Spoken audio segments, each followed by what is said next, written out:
Good afternoon and welcome to Avonview Cemetery in Bristol in Somerset. Now today we're here to visit the final resting place of a young lady that sadly had her life taken from her, and it went down so badly in Bristol that the whole city nicknamed her the Angel of Bristol, which I think is a lovely thing to do. There is a park nearby with a bench made out of wood. Quite an impressive bench. If I can find a picture of it, I'll post it on here.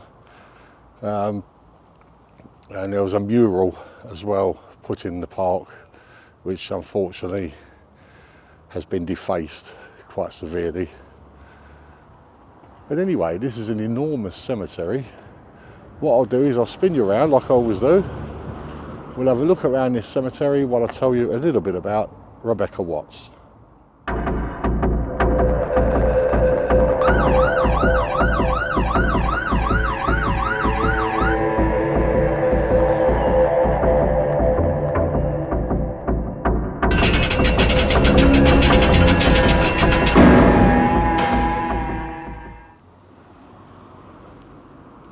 Rebecca Marie Watts was born on the 3rd of June 1998.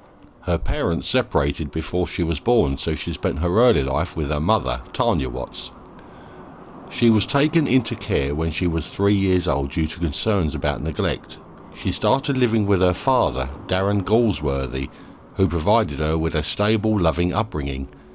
This is not to say it was all plain sailing.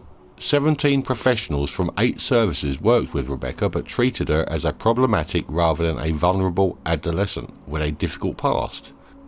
She had become terrified to leave the house after reading about abductions and watching horror films. Darren married Angie Matthews in 2014, having her son Nathan as best man. They set up home as a family in St George's, Bristol, and Rebecca attended the local college. Rebecca and Nathan didn't get on at all, which also caused Rebecca to act up. Rebecca's father later stated that he was not given the parenting support he needed, so relied on strategies such as telling Rebecca that she would have to leave home if her behaviour did not improve. He also said he now understood that her behaviour was partly the result of what she was experiencing from her stepbrother. In autumn of 2011, when Rebecca was 13 years old, Angie asked the Children and Young People Services for help. She reported that Rebecca was finding it difficult to go to school and had anxieties about being outside the family home. She also said there was conflict between Rebecca and her father.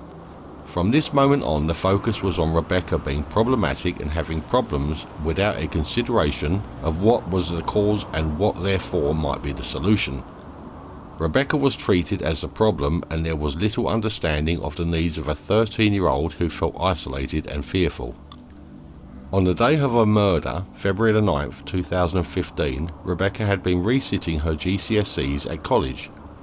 It wasn't until the following day that her family contacted police to report her missing, noting her disappearance was totally out of character. On the day of her death, the 16-year-old had been texting her boyfriend, 18-year-old Luke Oberhansley. Luke sent a message shortly after 11 AM to say he had got home. Rebecca replied, "Goody," with 4 X's, with a heart and kiss blowing emoji. Her boyfriend responded minutes later but received no reply. He sent several more texts throughout the afternoon, including "Oi," "Becky oi," and "Hello." There were no replies to any of them, but what Luke and Rebecca's family didn't know at that point was that she was already dead. Nathan Matthews, 28 at the time, worked as a takeaway delivery driver, having failed a course to become an electrician. He lived with his girlfriend Shauna Hoare, 21 at the time, who was described as quiet but hard-working. She helped care for her boyfriend's mother, Angie, who suffers from MS. But while the family unit may have been perceived as normal on the outside, underneath, Matthews harboured secret obsessions with porn, with a particular focus on teenage girls. Shauna Hoare had been just a teenager herself, only 14 or 15 years of age when she first began her relationship with Nathan Matthews, who was in his early 20s at the time.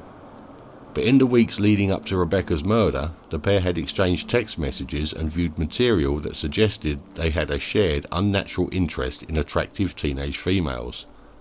It was the twisted sexual desires, along with the deep-rooted hatred of Rebecca, which led Matthews and Hoare to go round to Rebecca's house on the 19th of February 2015 armed with a kidnap kit. The red suitcase was equipped with a mask, handcuffs, a stun gun, tape and black bin bags. Matthews waited until he knew his mother had left the house to attend a hospital appointment. While his girlfriend Hoare was outside smoking a cigarette in a garden, he knocked on Rebecca's bedroom door. He straight away used the sellotape to cover Rebecca's mouth and assured her that if she did what she was told, that she would be fine. She was then handcuffed and Matthews tried to wrestle her into the suitcase. A violent struggle ensued which eventually led to Rebecca being suffocated. Rebecca's body was found on the 2nd of March 2015 in a garden shed owned by friends of the couple, Carl Demetrius and his partner J. Dean Parsons, who later admitted to assisting an offender. They had reportedly been offered a share of £10,000 by Matthews to help him out. Rebecca had been dismembered, packaged up in cling film and Asda bags, wrapped in bath mats and a shower curtain and hidden away in a suitcase. Nathan Matthews claimed that Shauna Hoare had nothing to do with the murder or the dismembering of his stepsister. Rebecca had suffered more than 40 bruises to her body as well as 19 knife wounds which had been inflicted after her death. Matthews and Hoare ordered a takeaway and played Monopoly in the evening after the murder as if nothing had happened. Matthews became the police's prime suspect almost immediately as his fingerprint was found in Rebecca's blood on the doorframe of her bedroom.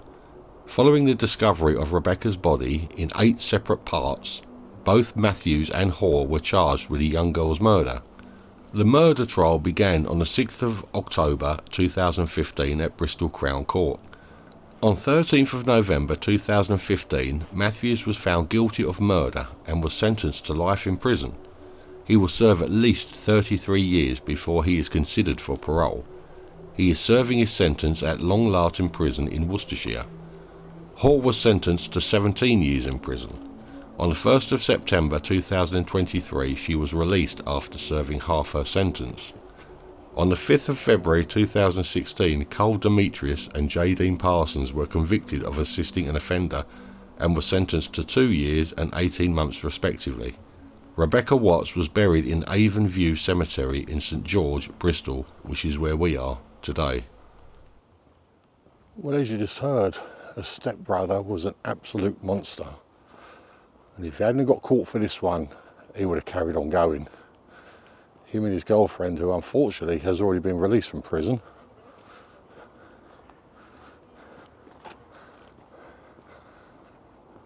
But her final resting place is just up here in front of me, so I'll spin you around and we'll go and have a look at it together.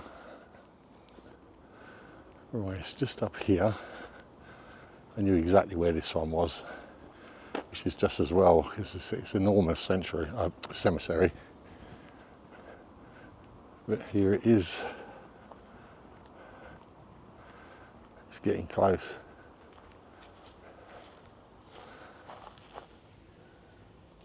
Bristol's angel, Becky, Rebecca Marie Watts, beautiful, affectionate, talented, loyal daughter and friend. Taken from us 19th of February 2015, aged 16. Bex was loved by everyone, will be missed by all who knew her. Rest in peace, my child, beloved daughter, sister, granddaughter and niece. 3rd of June 1998 to 19th of February 2015. That is the final resting place of Rebecca Watts.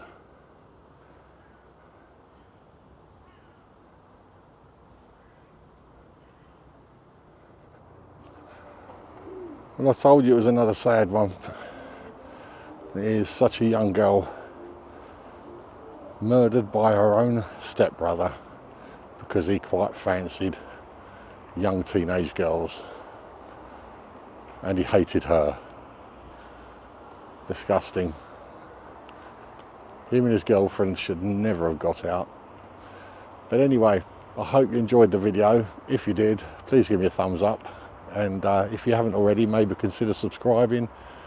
And if you do subscribe, hit that notification bell. That way you will be notified every time I upload a new video.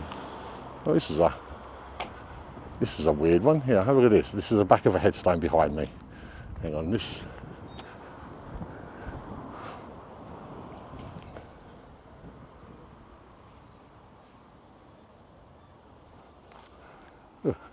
Scratch and sniff.